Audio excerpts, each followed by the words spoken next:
가야 할까? 두려운 마음 가득한 나에게 사랑을 알려주신 분. 사랑은 이런 거란다. 두 손에 못자국을 보면서 나는 알게 됐어요. 온전히 이루신 아버지를 바라보며 깜깜한 밤에도 눈을 감고 걸어요. 오늘 우리에게 주신 하나님의 말씀은 레위기 26장 14절에서 18절까지 말씀입니다.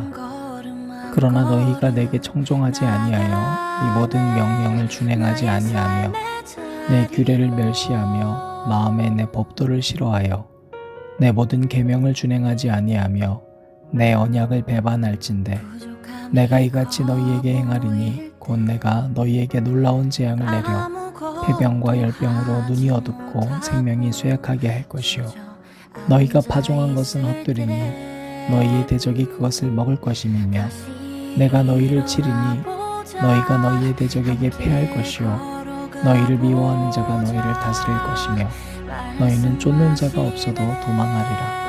또 만일 너희가 그렇게까지 되어도 내게 청종하지 아니하면 너희의 죄로 말미암아 내가 너희를 7배나 더 징벌하리라. 깜깜한 밤에도 눈을 감고 걸어요.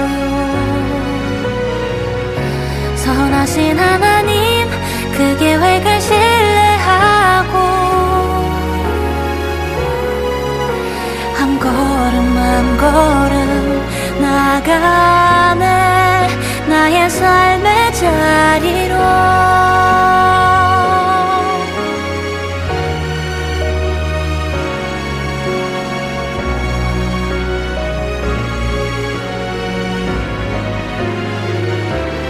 이미 이루신 그 사랑을 바라보며 캄캄한 밤에도 눈을 감고 걸어요. 선하신 하나님 그 계획을 신뢰하고 한 걸음 한 걸음 한 걸음 한 걸음 한 걸음 한 걸음 나아가네 나의 삶의 자리로.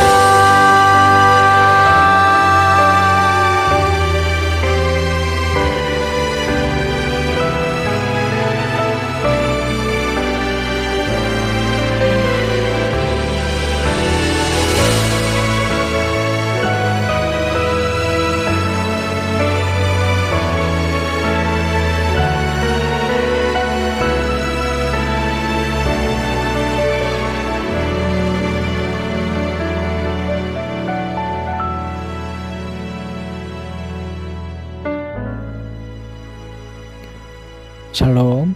오늘도 우리 주님의 크신 은혜와 사랑이 저와 여러분에게 가득하길 바랍니다. 우리는 어제까지 첫째 날은 안식일에 대해서 우리가 살펴봤고요. 또 우리는 과연 세상의 노예일까 아닐까를 점검하고 있습니다. 또한 더불어서 우리의 관계들을 돌아보면서 우리는 정말로 하나님과 관계 맺고 있을까? 또 세상 사람들과의 관계에서는 우리는 혹시 가스라이팅을 당한 건 아닐까? 이런 것도 좀 살펴봤죠. 여러분, 신앙생활은 중간이 없습니다. 하나님 미지근한 걸 더 싫어하십니다. 차라리 차거나 뜨겁거나 하라고 했습니다. 그죠? 여러분, 사탄 아니면 하나님입니다. 여러분, 중간이 어디 있겠어요? 연옥이 어디 있어요? MBTI 검사 여러분 유행이잖아요. 그런데 MBTI 검사도 마찬가지인데요. 많은 청년들이 즐겨하는 MBTI 검사를 어디서 하나 봤더니 그 인터넷을 검색하면 나오는 사이트를 통해서 합니다. 그런데 거기에는 5점 척도로 중간지대가 있거든요. 보통이다, 조금 그렇다. 근데 진짜 MBTI는 그게 없습니다. 2점 척도입니다. 그러니까 yes or no입니다. 좋다 아니다예요. 그러면 5점 척도가 더 자세할 것 같으시죠? 근데 전혀 그렇지 않습니다. 왜냐면 그건 흉내낸 거거든요. 그냥 더 필요 없는 것들을 혼란스럽게 많이 만들어낸 것뿐입니다. 원래 2점 척도인 이유는 우리 내면에 양극단적인 성향들이 있다는 것을 보는 검사이기 때문입니다. 내가 어떤 것을 선호하는지를 봐야 하기 때문에 2점 척도가 더 객관적 검증이 가능한 것입니다. 여러분, 어제까지는 우리 참 좋은 말씀이었어요. 하나님이 우리를 일어서게 해주실 분이야. 하나님만 진짜 사랑이셔. 이런 얘기였잖아요. 그런데 오늘 말씀은 징벌에 대한 내용이에요. 그럼 우리는 문득 이런 혼란 가운데 빠집니다. 아니, 어제 왜 그렇게 좋은 말씀 하시고 갑자기 화를 내신대? 하나님이 감정 기복이 심하시네. 하나님이 좀만 마음에 안 들면 이렇게 화를 내시는 분이네. 그런 하나님을 어떻게 믿겠어요? 그런데 여러분, 절대로 그렇지 않은 두 가지 이유가 있습니다. 첫 번째 이유는 하나님은 혼자서 완전하신 분이세요. 하나님이 자기소개를 제일 처음 어떻게 했다고 그랬어요? 나는 스스로 있는 자다 그랬잖아요. 그러니까 우리처럼 의존적인 존재가 아니라는 말이에요. 그렇기 때문에 하나님은 우리 때문에 뭔가 감정 기복이 생기시고 그런 분이 아니세요. 완전하신 분이세요, 이미. 원래 우리가 필요 없이 존재하시는 창조주세요. 그러니까 이게 말이 안 되죠. 우리 때문에 뭐 감정이 상하고 말고 할 것이 없어요. 두 번째는 하나님은 우리를 위해서 죽으신 존재이기 때문에 그래요. 하나님의 만족을 위해서 이런 얘기를 하는 게 아니라 우리가 고통당하지 않게 하기 위해서 하나님은 직접 자기 자신이 죽으셨어요. 그러니까 하나님이 벌을 내린대. 너 미워하고 네가 잘못해서 벌 내리려고 이런 얘기하는 분이야. 이거 말이 안 되죠. 이런 관점 자체가 철저히 우리의 관점으로 하나님을 보기 때문입니다. 그럼 여러분, 오늘 이 말씀은 도대체 뭘까요? 생각해 볼까요? 여러분, 지금 이 말씀은 하나님이 화를 내는 게 아니에요. 지금 이 말씀은 굉장히 차분한 상태에서 어제의 말씀에 이어져서 예언해 주시는 거예요. 앞으로 너희들이 이러이러한 일들을 겪을 수 있어. 근데 여기서 네가 하나님을 선택하면 너 복 받을 거고, 너 여기서 세상을 선택하면 벌 받을 수밖에 없어. 이렇게 디자인되어 있는 세상에서 너는 앞으로 어떻게 살래? 우리한테 선택과 존중을 맡겨주시는 거예요. 그러니까 이미 뭔가 우리가 돌아서고 이런 상황이 돼가지고 하나님이 화가 막 나셔가지고 벌하고 그러는 모습이 아니에요. 그건 우리죠. 여러분, 우리는 어떻습니까? 조금만 내 계획이 틀어지면요. 또 누군가가 내 말을 안 들으면요.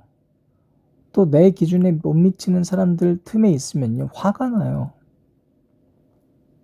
내가 정당히 뭔가를 일을 하고 무언가를 했는데 거기에 대한 대가가 따르지 않으면 화가 나요. 나쁜 사람을 보면 우리는 화가 나요. 오전까지는 좋았다가 이런 상황들이 벌어지면 우리의 감정은 들끓기 시작해요. 그게 여러분 무서운 거예요. 여러분, 우리 고린도전서 13장 보면요. 사랑장에 화를 내지 말라고 돼 있어요. 왜 그럴까요? 여러분, 사람의 관계에 있어서 우리가 분노하고 화를 내잖아요. 결코 이전의 관계로 돌아갈 수가 없어요. 내 감정을 솔직하게 드러내게 하는 건 사탄이에요. 여러분, 지금 하나님은 갑자기 뭐 화가 나가지고 너희들한테 막 쏟아붓고 이런 게 아니라요. 우리 월요일부터 했었던 그 말씀 그대로 계속 이어지고 있을 뿐이에요. 얘들아, 너희 안식일 잘 지켜야 돼. 안식일의 의미는 창조의 의미가 있고 너희를 구원해낸 의미가 있어. 그래서 만든 거야. 잘 지켜라.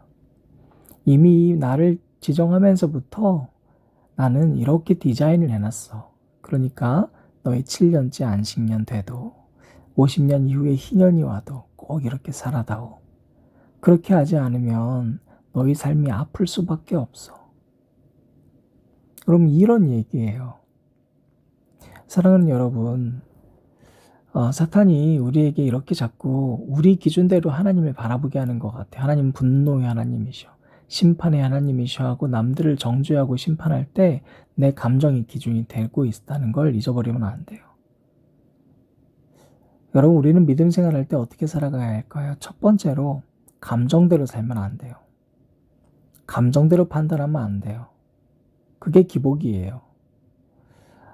여러분, 감정이 우선된 삶은요, 약속이 사라져요.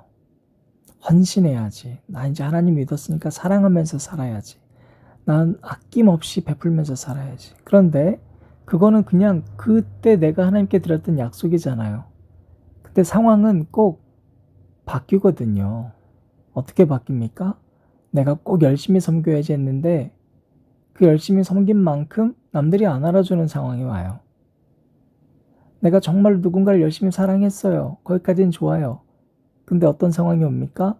사랑했는데 아무도 안 알아줘요. 오히려 내가 사랑했는데 그 사람은 나를 미워해요. 그때 우리는 뭐가 작동해요? 감정이 작동해요. 감정대로 살라고 분노하게 되고 화를 내기 시작해요. 여러분, 그러면서 우리는 뭐라고 하냐면 이 정도는 괜찮잖아 라고 얘기할 수 있다는 거예요. 그럼 믿음 생활은 두 가지 중 하나밖에 선택할 게 없어요. 두 가지 중 하나를 선택한다는 게 믿음 생활이에요. 내가 하나님 믿으면 내 욕망과 내 감정대로 선택하는 게 아니에요. 사랑하는 여러분, 두 번째로 우리가 어떻게 살아야 하냐면 우리는 중간 지점에서 사는 게 아니에요. 하나님이냐 사탄이냐, 여러분, 이거 두 가지밖에 없어요. 적당히 술에 물 탄 듯 물에 술 탄 듯이 아니라요, 하나님이냐 사탄이냐밖에 없어요. 여러분, 사람 사이에서 일어나는 모든 일들, 여러분 하루 동안에 일어나는 모든 일들, 이 두 가지 기준으로 한번 잘 지혜롭게 판별해 보셨으면 좋겠어요. 우리가 이 땅에서 살면서 여러 가지 소식들도 있고 여러 가지 내가 관심 가는 것들이 있을 수 있어요. 그러나 그것들에만 우리가 자꾸 시선을 집중시켜서는 하나님 나라가 도래하지 않아요. 우리는 기도해야 돼요. 여러분, 기도해야 돼요. 기도와 말씀, 이것이 우리의 중심이 되지 않으면 우리의 시선은 내 감정대로 하나님 평가하고 내 감정대로 타인을 대하고 그것이 사랑이요 믿음이라고 생각하는 거예요. 믿음과 사랑이 무너졌는데 우리가 꿈꾸는 소망이 하나님의 꿈꾸는 소망이 될 수 있겠습니까? 여러분, 우리는 그래서 진심으로 어정쩡한 신앙생활이 아니라 전심으로 하나님을 붙잡아야 해요. 이번에 우리 휴양기간을 보내면서 제가 참 감사한 것은 우리 대전까지 내려가는 참 그 힘든 일정 가운데 수련회를 하게 하시고, 그리고 이제 휴양기간을 갖게 되면서 또 새벽기도로 이어지게 하시고 참 감사해요. 다음 주에는 이제 휴가를 가는데요, 오는 주일 바로 설교해야 돼요. 육신은 지치죠. 그러나 육신으로 우리가 이 땅에서 머물 것이 아니기 때문에 하나님께서 계획하시는 그 길 안에 순종하는 저와 여러분에게 하나님이 주시는 힘이 넘쳐나실 줄 간절히 믿습니다. 하나님 감사합니다. 하나님, 휴가 기간을 보내면서 새벽 기도를 준비하게 하신 것 감사합니다. 욕심이 지치나, 그러나 이 땅에서 우리 욕심이 전부가 아닌 것 우리 알고 있습니다. 그런데도 은연중에 우리 말과 행동에는 그래, 몸도 중요해, 쉬는 것도 중요해, 건강 챙겨야지 라고 말하면서 하나님을 자꾸 놓칠 때가 훨씬 많았습니다. 주님 용서하시고, 이 시간 우리 기도하는 것은 하나님, 우리가 하나님의 감정으로 사람들을 대하고 나를 대하고 이 세상을 대할 수 있기를 원합니다. 하나님의 완전하심으로 서로를 가까이 하길 바랍니다. 하나님, 우리 선교 중인 레바논 선교팀이 있습니다. 또 터키에서 선교 중인 선교사님이 있습니다. 그들이 그 땅에서 하나님의 나라를 이루어갈 수 있도록 도와주시옵소서. 예수님의 이름으로 기도드립니다. 마냥 어떤 것 같아도 부는 바람처럼 알 수 없는 우리들의 모습, 누군가 눌러 날 높여 높이 세우려다 한순간 멈칫하게 되는 그때 내 얘기만 늘어놓다 문득 그의 마음도 조금 이해간다 느낄 때 그대의 마음속 어딘가 있는 그 빛을 일상으로 꺼내 절망을 희망으로 바꿔줄 그 힘을 세상으로 꺼내 한순간 나를 건너 그에게로 나를 넓혀가는 그때 그것이 행복으로 가는 길 하늘이 말씀하신 대로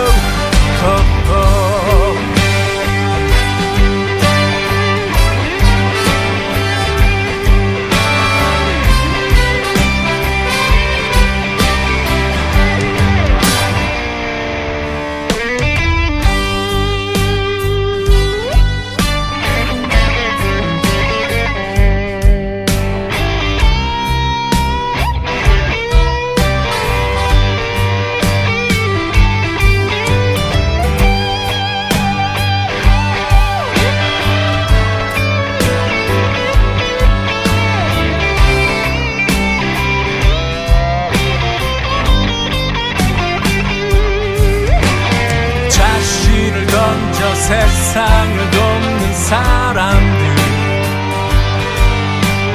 그들을 보면 마음이 뭉클할 때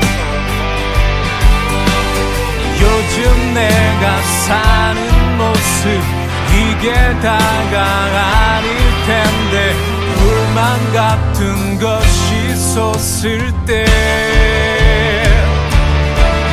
그대의 마음속 어딘가 있는 그 빛을 일상으로 꺼내 절망을 희망으로 바꿔줄 그 힘을 세상으로 꺼내 한순간 나를 건너 그에게로 나를 넓혀가는 그때 그것이 행복으로 가는 길 하늘이 말씀하신 대로 그대의 마음속 어딘가 있는 그 빛을 일상으로 꺼내 절망을 희망으로 바꿔줄 그 힘을 세상으로 꺼내 한순간 나를 건너 그에게로 나를 넓혀가는 그때 그것이 행복으로 가는 길 하늘이 말씀하신 대로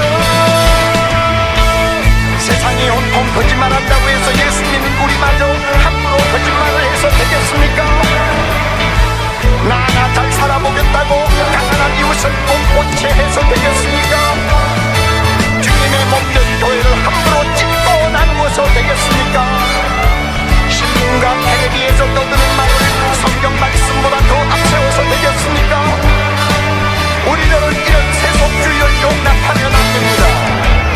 그것은 작은 예수의 모습이 절대 아닙니다.